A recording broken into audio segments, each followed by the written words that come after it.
오늘은 지난 두 주에 이어서 고난 시리즈 세 번째 시간입니다. 첫 번째 시간이었던 2월 23일 설교의 핵심은 뭐였냐? 우리가 고난을 만났을 때 예수님을 바라보므로 두려움을 이겨야 된다 그랬습니다. 두 번째 시간이었던 3월 1일 지난주일 설교의 핵심은 고난의 현장으로 예수님이 찾아오시는데 주님께 우리의 손을 내밀면 주님이 그 어떤 문제도 해결해 주신다 그랬습니다. 그런데 문제 해결보다 더 좋은 게 뭐냐? 그 시간들을 통해서 우리가 하나님을 만나는 거예요. 그러니까 하나님을 만나고 하나님의 은혜 안으로 들어가는 겁니다. 고난의 시간에 하나님의 손과 그 사랑과 은혜 안에 우리가 믿음의 성숙으로 나아갈 수 있다는 거죠. 오늘은 마지막으로 그렇게 믿음으로 하나님을 만난 크리스찬이 해야 될 구체적인 믿음의 행동이요, 어떻게 그리스도인이 살아가야 될 것이냐, 이 위기를 우리 각자가 서 있는 자리에서 어떻게 이겨 나가야 하는가 하는 것입니다. 첫째, 목회자입니다. 평소에도 그렇게 해야 되지만 특별히 위기의 때에 목회자는 성도들을 하나님께 나아가도록 해야 됩니다. 8절에 보면 출애굽한 이스라엘이 르비딤에서 아말렉과 전쟁을 합니다. 총사령관 모세의 작전이 9절에 나옵니다. 모세가 여호수아에게 이르되 우리를 위하여 사람들을 택하여 나가서 아말렉과 싸우라. 내일 내가 하나님의 지팡이를 손에 잡고 산 꼭대기에 서리라. 우리가 말씀을 있는 그대로 보면 모세는 참 무책임한 지도자입니다. 방금 말씀을 봐서 알겠지만 작전도 없고 자신을 희생하는 용기도 없어요. 여호수아와 백성들을 사지나 다름없는 전쟁터로 보내면서 산 위로 올라가는 모세는 이 패배를 예상하고 다음을 도모하는 것처럼 보입니다. 만약에 일반 공동체의 지도자가 이렇게 하면 어떻게 될까요? 그 공동체 망하겠지요. 사람들이 그를 신뢰하지 않을 겁니다. 그런데 여호수아와 백성들이 모세의 작전 같지도 않은 그 작전을 그대로 따라합니다. 10절이요. 여호수아가 모세의 말대로 행하여 아말렉과 싸우고. 근데 4지로 가요. 그런데 모세에게 신뢰를 보냅니다. 도대체 여호수아와 백성이 모세를 이렇게 신뢰하는 이유가 뭡니까? 해답은 모세의 손에 있는 하나님의 지팡이요. 9절입니다. 모세가 여호수아에게 이르되 우리를 위하여 사람들을 택하여 나가서 아말렉과 싸우라. 내일 내가 하나님의 지팡이를 손에 잡고 산 꼭대기에 서리라 그랬습니다. 근데 모세가 뭐라고 하느냐 그러면 우리를 위하여 그랬어요. 그러니 이 말의 핵심을 뒤집어 보면 내가 산 꼭대기에 가서 기도를 하고 있을 텐데 이 기도가 뭐 하지 않도록요? 방해받지 않도록 넌 나가 싸우라는 거예요. 너의 싸움은 승리를 위한 싸움이 아니라 하나님의 역사가 방해받지 않도록 하는 싸움이라는 거예요. 그러면 하나님이 책임을 지겠다는 거예요. 여호수아가 아말렉과 싸우는 동안 모세는 하나님의 지팡이를 들고 산 꼭대기에 섰습니다.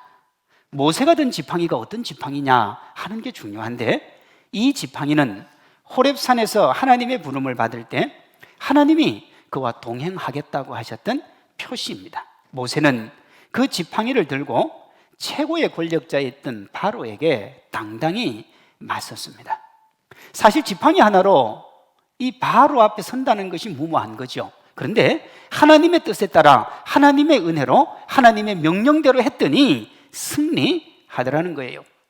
그 승리의 기쁨을 가지고 홍해의 깊은 절망을 희망과 기쁨의 골짜기로 바꾸었습니다.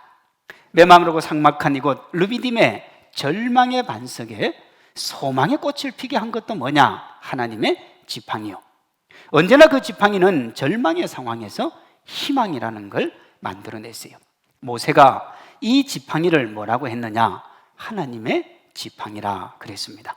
하나님의 지팡이를 들고 산 꼭대기에 선다는 것은 이 모든 일을 누가 주관한다는 거예요? 하나님이요. 그리고 그 백성들을 하나님 앞에 세우는 거예요. 80이 넘은 모세가 온종일 하늘을 향하여 손을 들었습니다. 내려오는 팔을 내리지 않기 위해서 혼신의 힘을 다했는데 얼마나 열심히 했느냐 그러면 아론과 훌이 옆에서 보고 돕고 싶을 만큼 그렇게 열심히 하나님께 도움을 간구했습니다.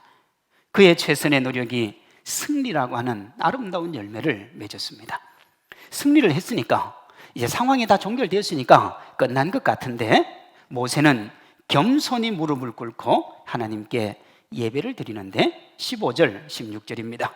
모세가 제단을 쌓고 그 이름을 여호와 니시라 하고 이르되 여호와께서 맹세하시기를 여호와가 아말렉과 더불어 대대로 싸우리라. 모세가 드린 이 예배의 이름이 뭐냐 그러면 여호와 니시인데 그 뜻이 여호와는 나의 깃발이다 하는 뜻입니다. 그러니까 전쟁터에 휘날린 깃발이 누구 깃발이에요? 하나님의 깃발이에요. 아니 이스라엘은 이스라엘의 깃발로 싸웠어요. 자기의 힘, 자기의 능력, 자기의 노력으로 싸웠단 말이에요. 그런데 주님은 뭐라고 하느냐 그러면 그 깃발이 하나님의 깃발이다 그럽니다. 모세는 전능하신 하나님의 도움이 없다면 훈련 한번 제대로 되지 않은 그리고 무기도 시원치 않은 여호수아의 군대가 진다는 것을 누구보다도 잘 알고 있었습니다. 그 자신의 믿음의 손에 이스라엘의 생사와 민족의 명운이 갈려 있다는 걸 알았어요. 그래서 자신의 어깨에 그 민족의 모든 것들을 올려놓고 하나님께로 나아갔습니다. 그걸 가장 잘 보여주는 게 뭐냐? 여호와 니시요. 여호와 니시요. 여기 모세와 같은 지도자의 본질이 나오는데 하나님의 사람이요. 좋은 공동체는 하나님의 지팡이를 든 하나님의 사람이 있습니다. 가까이 있는 사람에서부터 성도 한 명 한 명에 이르기까지 모두 하나님께로 이끄는 거예요. 높이 든 자신의 손이 아니라 그 손에 들려진 하나님의 지팡이를 통해서 하나님을 보게 하는 겁니다. 안전한 공동체에 있는 모세와 같은 지도자는 사람들에게 누구를 보여주느냐? 하나님을 보여줍니다. 그리고 그들이 하나님의 손을 잡도록 도와줍니다. 그러니까 하나님의 사람을 만드는 거예요. 제가 모세 옆에 설 수도 없는 연약한 사람인 줄 알고 있습니다. 그래도 모세처럼 우리 성산의 성도들이 저를 통해서 하나님을 바라보고 하나님의 손을 잡을 수 있는 그 역할을 잘 감당하게 해달라고 기도하고 노력하고 있습니다. 좀 더 열심히 하나님이 성도님들에게 하시는 말씀 제가 잘 받아서 성도들을 하나님께로 이끌도록 노력하겠습니다. 좌로나 우로나 치우치지 않고 중심을 잡고 하나님 앞에 서도록 달려가겠습니다. 우리 사랑하는 성도님들도 저와 우리 사역자들이 엉뚱한 짓 하지 않도록 자기 마음, 자기 뜻, 자기 생각대로 성도들에게 함부로 하지 않도록 하나님께로 우리 성도들 잘 이끌어가는 좋은 지도자 되게 해달라고 기도해 주시기를 소망합니다. 둘째, 위기의 때에 이 장로님들과 중직들은 목회자의 신실한 동력자가 되어야 됩니다. 하늘 보좌를 움직이는 능력의 손을 가졌던 모세, 연약한 인간이었습니다. 그래서 지치고 피곤했어요. 부족한 것이 있었고 때로 실수했습니다. 그때 아론과 훌이 그 부족한 부분을 감싸줍니다. 그것밖에 되지 않느냐고 말하지 않고 그 빈자리를 차곡차곡 메워줍니다. 12절이요. 모세의 팔이 피곤하매 그들이 돌을 가져다가 모세의 아래 놓아 그가 그 위에 앉게 하고 아론과 훌이 한 사람은 이쪽에서 한 사람은 저쪽에서 모세의 손을 붙들어 올렸더니 그 손이 해가 지도록 내려오지 아니한지라. 모세의 손이 어떻게 내려오지 않았습니까? 아론과 훌이 받치고 있었기 때문에. 아론과 훌이 없었으면 모세의 손은 애진역에 내려왔을 테고 모세의 손이 내려왔을 때 이미 이스라엘은 졌습니다. 전쟁터에 있는 사람들은 하나님의 사람 모세의 위대함을 생각했을 겁니다. 야, 하나님의 사람 모세가 저 산 위에서 우리를 위해 기도하고 있으니까 우리 승리할 수 있어. 그런데요, 가까이서 보면 모세 혼자 한 게 아니었습니다. 동력자들이 있었어요. 모세가 멋지고 훌륭한 지도자입니다. 그러나 그 혼자 다 할 수 있는 것은 아니었어요. 그가 부족하고 연약하고 힘이 없을 때 조용히 그리고 묵묵히 그와 함께 그 일을 감당해 준 사람들이 누구냐? 아론과 훌이요. 지치고 피곤할 때 기댈 언덕과 버팀목이 되었습니다. 모세의 아픔을 함께 안고 함께 짊어졌습니다. 안전한 공동체에는 모세보다 더 위대한 아론과 훌과 같은 동력자들이 있습니다. 하나님의 나라를 위해 자신을 희생하는 사람들요. 이런 중직들이 가득한 교회가 행복한 교회입니다. 그리고 어떤 어려움과 아픔이 몰려와도 이겨낼 수가 있습니다. 어떤 도움도 필요 없이 스스로 구원 사역 마치셨던 예수님이었지만 세례 요한의 손에 의지하여 세례를 받았습니다. 허물 많은 12제자를 당신의 동력자로 삼으셨어요. 하나님의 공동체는 함께하는 사람들과의 아름다운 동력과 협력을 통해서 세워집니다. 안타까운 공동체는 어떤 공동체냐? 독불장군 많은 공동체예요. 자기 잘난 맛에 살고 자기 못난 맛에 살고 자기가 최고라고 생각하고 나 없으면 안 된다고 생각하고, 여러분, 그런 공동체, 그런 교회는 안 되게 되어 있습니다. 동력과 협력이요. 그것은 섬기는 삶이고 연약한 믿음의 지체가 세워지기까지 누군가가 종의 자리를 자처하는 삶입니다. 어느 곳이든 위기는 문제 때문에 오는 게 아니라 그 문제와 아픔을 자신의 것으로 알고 하나님을 위해서 그것에 맞서 싸우는 하나님의 사람이 없을 때 진짜 위기가 오는 거예요. 적지 않은 사람들이 지금을 위기라고 하잖아요. 위기가 맞지요. 이런 위기의 때에 자주 사용되는 말이 있습니다. 위기는 기회다. 난세에 영웅이 난다. 이런 말이 있습니다. 위기가 없으면 그 존재 가치를 몰랐을 텐데, 난세가 아니었으면 그가 대단한 사람인 줄 몰랐을 텐데, 위기가 오고 난세가 오니까 그 사람들의 저력이 나타난다는 거죠. 위기의 때에 공동체의 저력이 나오는데 그 저력의 근본이 뭐냐? 동력이요. 동력입니다. 우리 모든 중직자들이 아론과 훌처럼 위기와 아픔을 자신이 감당해야 될 일로 받고 함께 동력하면 성산교회가 하나님이 기뻐하시는 거룩한 교회가 될 줄로 믿습니다. 그리고 이 시대 앞에 희망과 소망을 주게 될 줄로 믿습니다. 세상에서는 직분을 벼슬이라고 그래요. 뭐냐? 아랫사람을 다스린다는 의미죠. 그래서 권력이라 그럽니다. 그러나 교회는 그 반대예요. 성경이 말하는 직분은 하나님께 영광을 돌리기 위해 자신의 최선을 다하는 충성이고 성도들이 하나님을 만나도록 돕는 섬김이요. 고린도전서 4장 1절 2절입니다. 사람이 마땅히 우리를 그리스도의 일꾼이요 하나님의 비밀을 맡은 자로 여길지어다. 그리고 맡은 자들에게 구할 것은 충성이니라. 이 충성의 부드러운 표현이 뭐냐? 섬김이요. 섬김이요. 지금 우리 교회, 우리 중직들, 특별히 우리 당회 한 마음, 한 사랑, 한 뜻으로 달려가고 있습니다. 우리 성도님들이 이 상황을 믿음으로 이기고 성산교회가 구원의 방주 역할을 어떻게 하면 잘할 수 있을까 고민하고 있습니다. 저희 교회가 우리 안세재 집사님이 기부해 주신 건물이 있습니다. 우리 저희 당회가 우리 착한 임대인 우리 그 운동을 지금 하고 있습니다. 몇 달간 세도 감면을 하고 우리 성도님들이 하나님 앞에 좀 더 잘 설 수 있도록 노력하며 달려가고 있습니다. 좀 더 하나님 앞에 성실하고 교회가 평안 가운데 서갈 수 있도록 하나님 앞에 아름답게 서가는 중직들이 되시기를 소망합니다. 하나님 앞에 나올 수 없고 지금 이렇게 인터넷으로 예배를 드려도 그 중직이라고 하는 거룩한 부담을 가지고 있어야 돼요. 하나님의 교회, 하나님의 영광을 위해 내가 무엇을 할 수 있을까 고민하시면서 함께 아름다운 교회 세워가시기를 소망합니다. 셋째, 위기의 때에 순장을 비롯한 모든 곳에서 섬기는 봉사자들과 성도들은 믿음의 삶을 결단해야 됩니다. 성경적으로 위기를 극복하는 교회에는 냉철한 이성을 소유함과 동시에 그 이성을 넘어 계신 하나님을 신뢰하는 여호수아와 같은 구성원들이 있습니다. 사실 본문에 나오는 여호수아의 모습이 매력적이지 않습니다. 세상 사람들이 보면 바보라고 할 수 있습니다. 왜냐?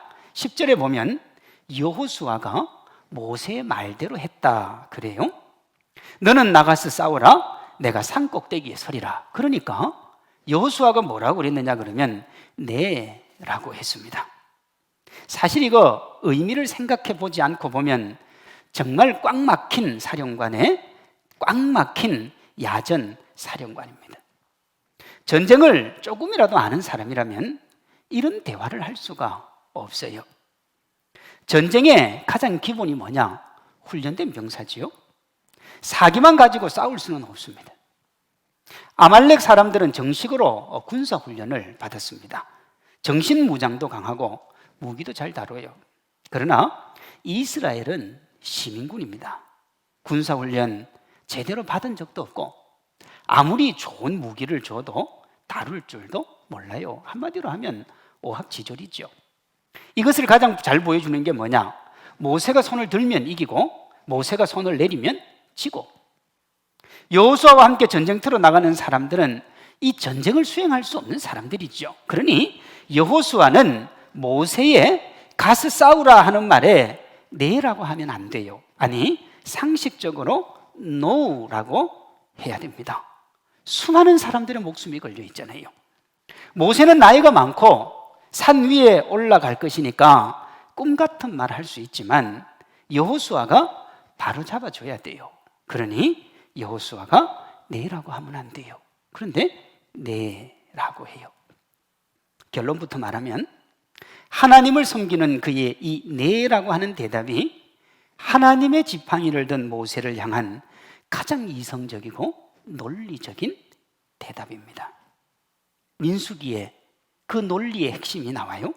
민수기 13장 14장에 보면 모세가 가나안 땅에 대해서 알아보기 위해 12명의 스파이를 보냅니다. 그들 가운데 여호수아가 있었지요. 정탐에 대한 보고서가 2개였고 비율로는 10대 2요. 10명은 못 간다는 거예요. 2명은 갈 수 있다는 겁니다. 이미 다수결해서 졌어요. 가나안 땅이 젖과 꿀이 흐르는 땅이 맞지만 이미 그곳을 사람들이 점령하고 있고 그 사람들이 워낙 강해서 우리가 정복할 수가 없다는 거예요. 그런데요, 분석은 똑같은데 대안이 달라요. 한쪽에서는 이렇게 얘기합니다. 그러므로 지도자를 바꾸어서 다시 애굽으로 돌아가자. 다른 쪽은 그러므로 하나님을 믿고 다시 공격하자. 자, 보세요.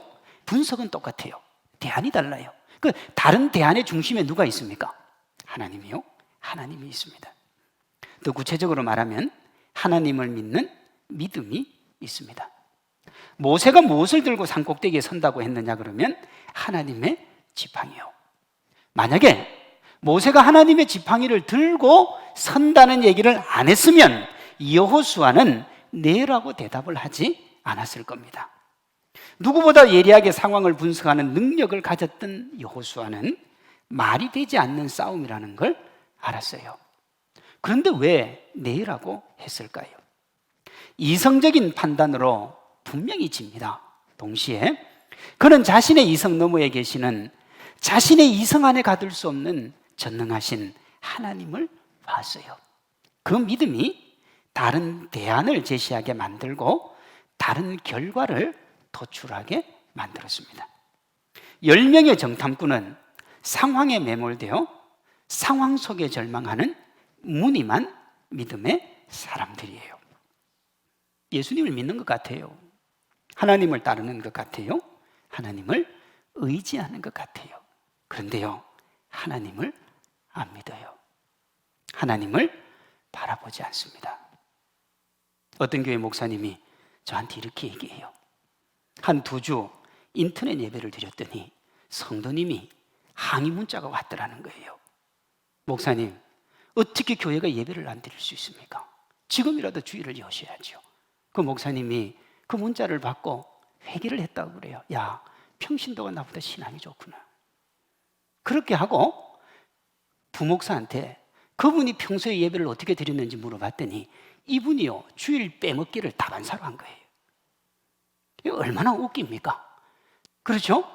예배 잘 드리던 사람이 한두 주 인터넷 예배 드렸다고 그걸 막 올려놓는 거예요.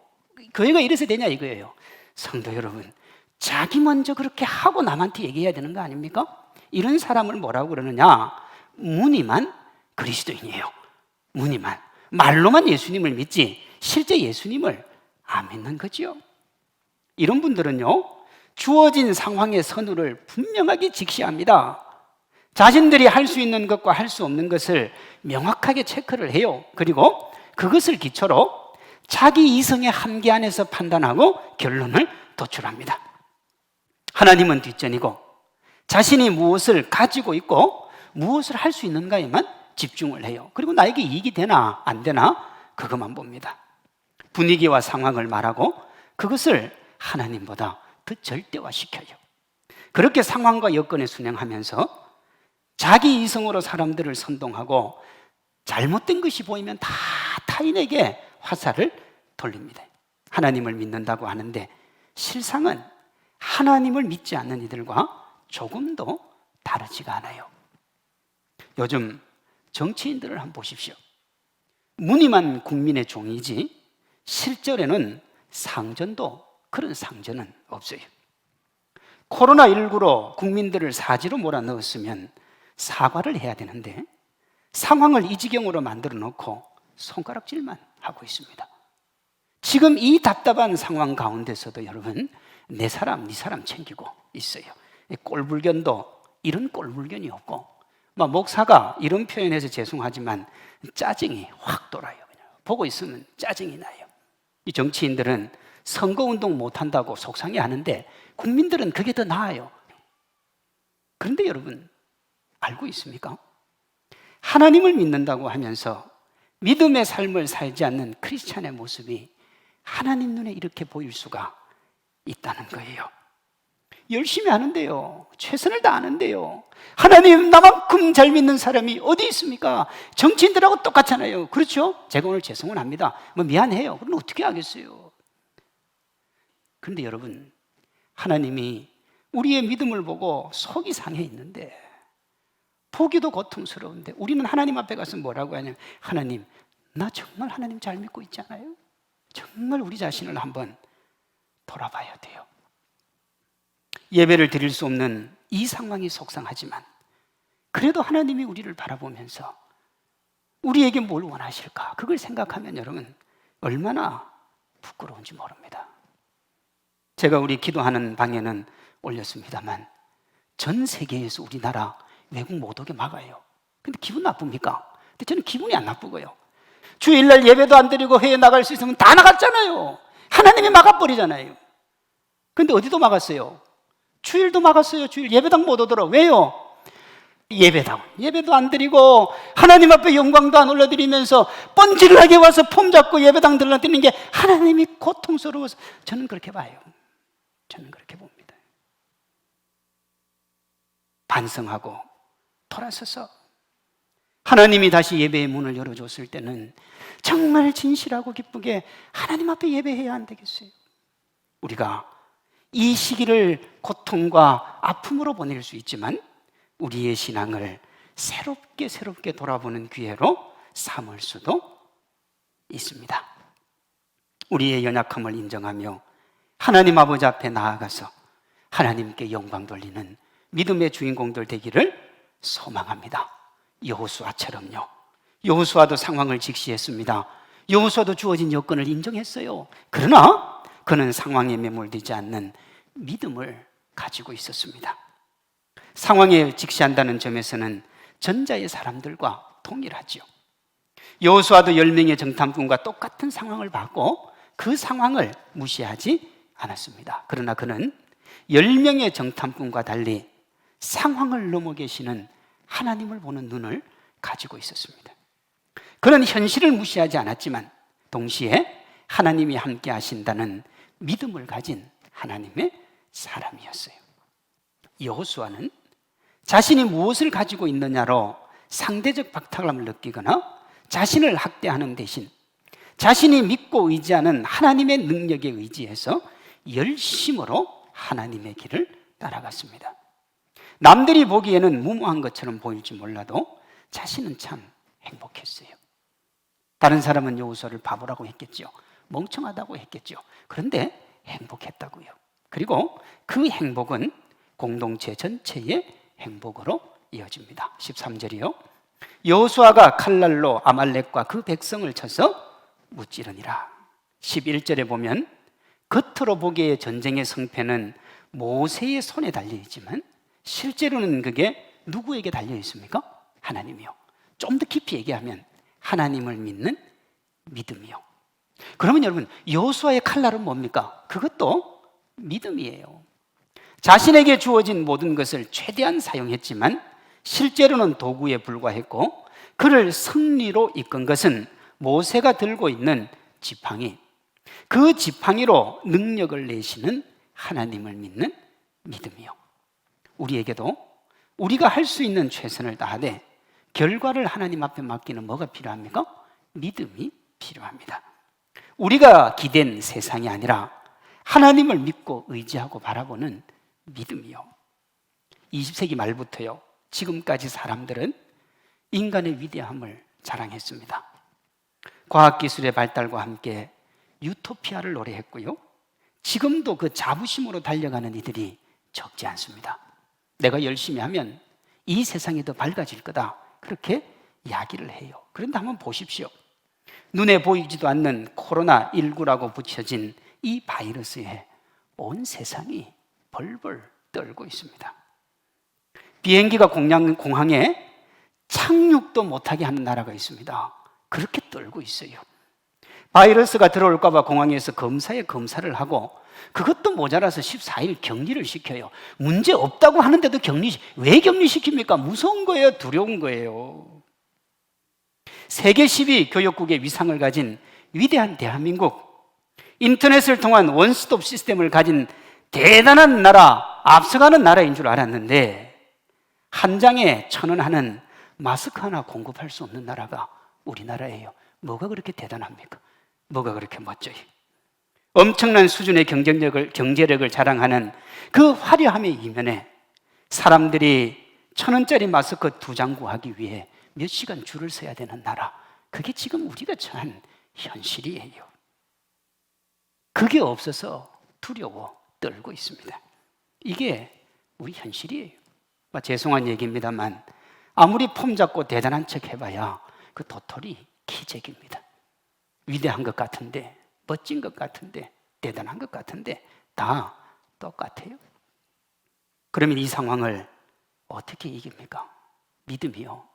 우리가 믿음을 얼마나 무시했는지 모릅니다. 하나님 믿고 하나님 따르는 걸 얼마나 한심스럽게 봤는지 모릅니다. 그런데 보세요. 그것 말고 무슨 답이 있습니까? 물론 제가 상황을 무시하라는 말이 아니에요. 여호수아처럼 상황을 직시하되 상황에 매몰되지 않는 믿음을 가지라는 거래요. 그래야 우리가 이 위기를 이길 수가 있습니다. 믿음이 새로운 길을 내고 새로운 희망을 만듭니다. 우리 성도님들 모두가 여호수아와 같은 믿음의 주인공이 되기를 소망합니다. 그 믿음으로 코로나19의 두려움을 이기고 코로나19를 딛고 일어나서 이전보다 더 신실한 하나님의 사람으로 서기를 소망합니다. 나아가 주변의 두려움과 답답함 가운데 있는 우리 오이코스들에게 성도님들의 믿음과 희망을 보여주므로 그들도 하나님을 바라볼 수 있도록 우리가 도와줘야 됩니다. 야, 역시 다르구나. 믿는 사람, 안 믿는 사람 다 똑같은 줄 알았는데, 예수님 믿나 안 믿나 다 똑같은 줄 알았는데, 이 위기의 때가 되니까 확실히 믿는 사람들이 다르구나. 하나님 의지하고 하나님 바라보고 믿음으로 나아가는 저 모습이 대단하구나. 나도 한번 저 하나님 믿어봐야지. 여러분, 그런 거 보여줘야지. 예수님 믿는 사람이 그들보다 더 두려워 떨고 염려하고 근심하고 걱정하면 지금까지 우리가 믿는다고 했던 그 하나님이 우스워지지 않겠습니까? 하나님의 사람은 세상의 방식과 하늘의 방식 모두를 아는 사람이요. 둘 안에서 사람 우선의 세상 방식 포기하고 하나님 우선의 하늘 방식을 택하는 사람입니다. 우리가 여호수아처럼 분명히 하나님을 보여준다면 사람들이 하나님 믿는 것에 대해서 깊이 생각할 거예요.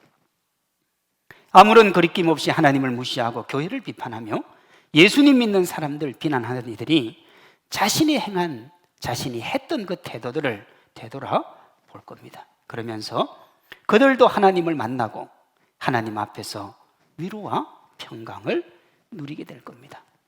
이렇게 된다면 우리는 누구보다 이 위기를 잘 넘긴 하나님의 사람들이 되고 복음의 바이러스로 죽음의 바이러스를 이김으로 하나님께 착하고 충성된 종이라 인정을 받게 될 줄로 믿습니다.